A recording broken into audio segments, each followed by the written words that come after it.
भाजपा प्रदेश अध्यक्ष ओम प्रकाश धनखड़ का बड़ा बयान सामने आया है। उन्होंने कांग्रेसी नेताओं को पापी तक कह डाला है।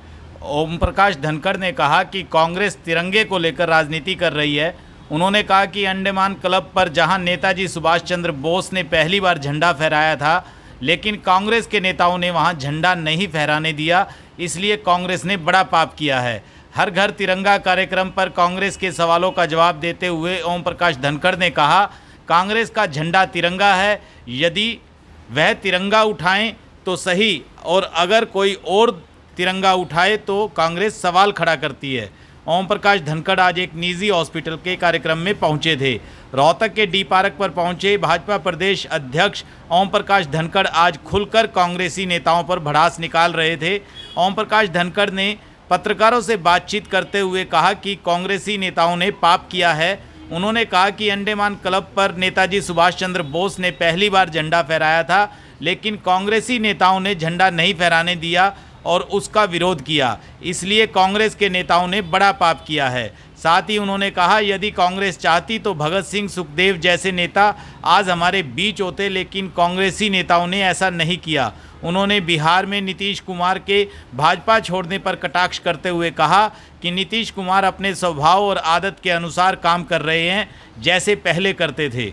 अब की बार उन्होंने ऐसा ही किया। भाजपा प्रदेश अध्यक्ष ओम प्रकाश धनखड़ आज रोहतक में एक निजी हॉस्पिटल में कार्यक्रम में शिरकत करने के लिए पहुंचे थे। विपक्ष आरोप लगा रहा है कि वो तिरंगा भी लेंगे, लेकिन लोगों को खाने के लिए भोजन भी चाहिए, जो बीजेपी लोगों का ध्यान भटका रही है। देखिए, राजनीति करने के बहुत मुद्दे हैं, तिरंगे पर राजनीति नहीं होनी चाहिए। मैं गुस्से से, नाराज़गी से कहना चाहता हूँ ये बात कि कांग्रेस पार्टी ने तिरंगे पर भी राजनीति की। 30 दिसंबर 1943 की तारीख को इतिहास से इन्होंने छुपाया। ये पापी लोग हैं। जब नेताजी सुभाष चंद्र बोस ने अंडमान निकोबार द्वीप समूह को आज़ाद करा के अंडमान क्लब के सामने सबसे पहले तिरंगा फहराया था, उससे भी बड़ा पाप कांग्रेस के राज ने किया कि उसको सेरेमोनियल किया कि यहाँ कोई भी तिरंगा नहीं फहराएगा। वहाँ तिरंगा फहराया गया जब अटल जी का राज आया और भैरव सिंह जी शेखावत वहाँ गए। अभी हम हरियाणा के बड़ी संख्या में लोग वहाँ गए थे, उसी अंडमान क्लब के सामने।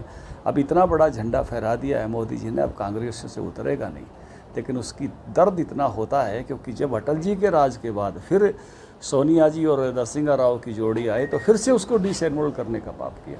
ये हमेशा राजनीति करते रहे। ये वो लोग हैं जो चमचागिरी में यहाँ तक कहते थे India is Indira, Indira is India. इनका झंडा तिरंगा हो तो इनको कोई आपत्ति नहीं।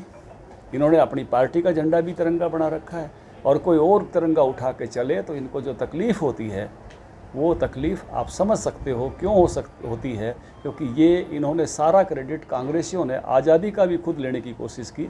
आज़ाद हिंद फौज के क्रेडिट को छुपाया, जो पहली 1857 में लड़े उनके क्रेडिट को छुपाया। भगत सिंह, राजगुरु, सुखदेव, चंद्रशेखर आज़ाद, चिट्ठी पढ़नी चाहिए आपको सुखदेव की, जो गांधी जी के लिए लिखी थी कि आप हमको बचाना तो नहीं चाहते, लेकिन हमारे जैसे जब लोग बलिदान हो जाते हैं तो कांग्रेस का उसको उपयोग करती है। गांधी जी ने उसका जवाब भी लिखा था, लेकिन सुखदेव के मरने के बाद उनका वो जवाब छुपा था। वो चिट्ठी आज गूगल पर पढ़ना आप लोग, जो है कांग्रेस ने कैसा कैसा जो है तकलीफ़ दी। अगर कांग्रेस चाहती तो भगत सिंह का गांव भारत में होता। नेहरू जी तो बहुत नज़दीक थे लॉर्ड माउंटबेटन के, लेकिन ये सब बातें मैं कहना नहीं चाहता था। उनका गाँव, उनके चाचा ने उस दिन प्राण त्यागे 15 अगस्त 1947 को सुबह, इसलिए कि जिसके लिए उनका भतीजा बलिदान हुआ। उनका भाई सरदार स्वर्ण सिंह जेल में मर गए और वो 39 साल विदेशों में जो है देश निकाला उनको मिला रहा। और वो जब आज़ाद हो रहा था भारत तो उनका गांव उस आज़ाद भारत में नहीं था। ऐसी कथाएं हैं जो हमको दर्द से भर देते हैं। लेकिन सर, बिहार में उनका क्या विश्वास नहीं रहा क्या पार्टी को?